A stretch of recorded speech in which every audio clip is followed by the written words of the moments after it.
Vous voulez savoir comment changer votre lubrifiant moteur ? Bonjour, je m'appelle Yannick et dans cette vidéo, je vais vous montrer comment changer votre lubrifiant moteur en 5 étapes faciles. Le lubrifiant est vital pour votre véhicule.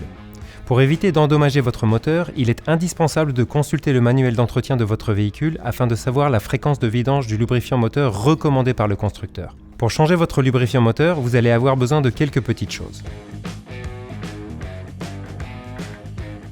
Vous pouvez utiliser le sélecteur de lubrifiant pour trouver le type de lubrifiant le plus adapté à votre moteur. Cliquez sur l'icarte dans le coin supérieur droit pour en savoir plus. Avant de poursuivre, veillez à toujours travailler dans un environnement sûr. Portez des gants et lorsque vous travaillez sous votre véhicule, portez toujours des lunettes de protection.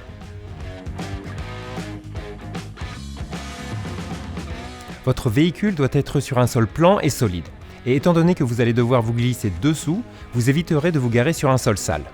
Assurez-vous de serrer le frein à main et de placer une cale derrière votre roue afin que votre voiture ne se mette pas à rouler pendant votre intervention.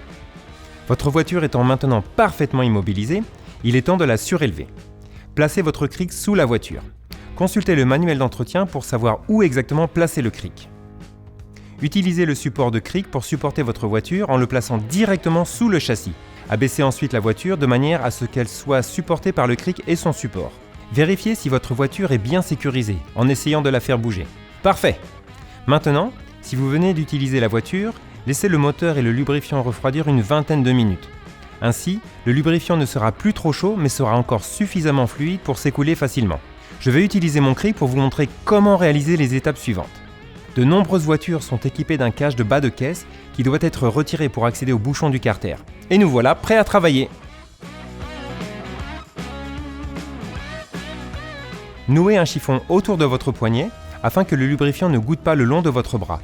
Assurez-vous d'avoir tous vos outils à portée de main. Placez le bac de vidange à l'endroit où le lubrifiant va s'écouler. Une fois encore, comme je travaille depuis mon atelier, je vais utiliser ma poubelle professionnelle pour vous montrer. Assurez-vous que le premier jet de lubrifiant se situe à environ 15 cm du carter.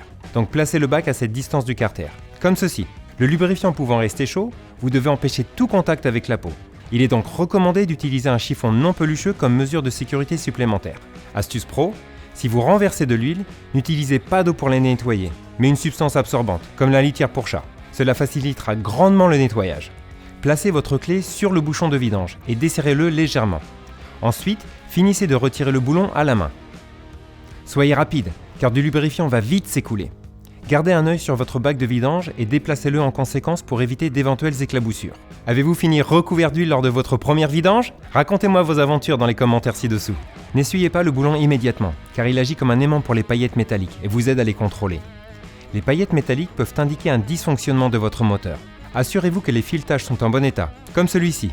Vérifiez si votre voiture dispose d'une rondelle de compression et remplacez-la par une neuve. Si vous avez un joint métallique, il est conseillé de le remplacer à chaque vidange. Le joint en caoutchouc dure plus longtemps. Vérifiez quand même qu'il est en bon état. Si ce n'est pas le cas, remplacez-le. Remplacez l'ancienne rondelle d'écrasement par une neuve, après avoir laissé le lubrifiant s'écouler pendant un certain temps, pour être sûr d'en retirer un maximum. Vous pouvez remonter le bouchon de vidange, serrez-le à la main, puis utilisez votre clé à douille pour terminer. Veillez à ne pas trop serrer, car cela pourrait endommager votre véhicule. Aujourd'hui, de nombreuses voitures sont équipées de boîtiers de filtre directement dans le moteur. Mais certaines voitures anciennes ont encore un filtre à huile séparé dans le carter.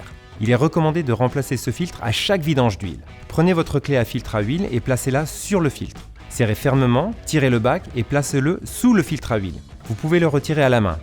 De nouveau, soyez rapide pour récupérer le lubrifiant qui va s'écouler. Astuce pro, lorsque vous remplacez le filtre, lubrifiez le joint avec un peu d'huile. Cela va graisser le caoutchouc qui sera plus facile à retirer la prochaine fois. Pour finir, serrez à la main. Lorsque tout l'ancien lubrifiant est collecté dans le bac, assurez-vous de le déposer dans un endroit d'élimination approprié. Il est maintenant temps de remplir le réservoir avec du lubrifiant neuf. Avant de verser le lubrifiant neuf, consultez le manuel d'entretien afin de connaître le lubrifiant adapté à votre véhicule. Prenez maintenant le lubrifiant neuf. Retirez le bouchon du réservoir d'huile. Placez l'entonnoir dans l'orifice pendant que vous versez l'huile lentement. Ensuite, remettez le bouchon en place et éliminez toute trace d'huile de la surface du moteur. Faites ensuite tourner le moteur pendant environ 90 secondes pour que le lubrifiant circule. Il faut environ 2 à 3 minutes pour qu'il arrive dans le carter. Vous pouvez alors vérifier le niveau d'huile.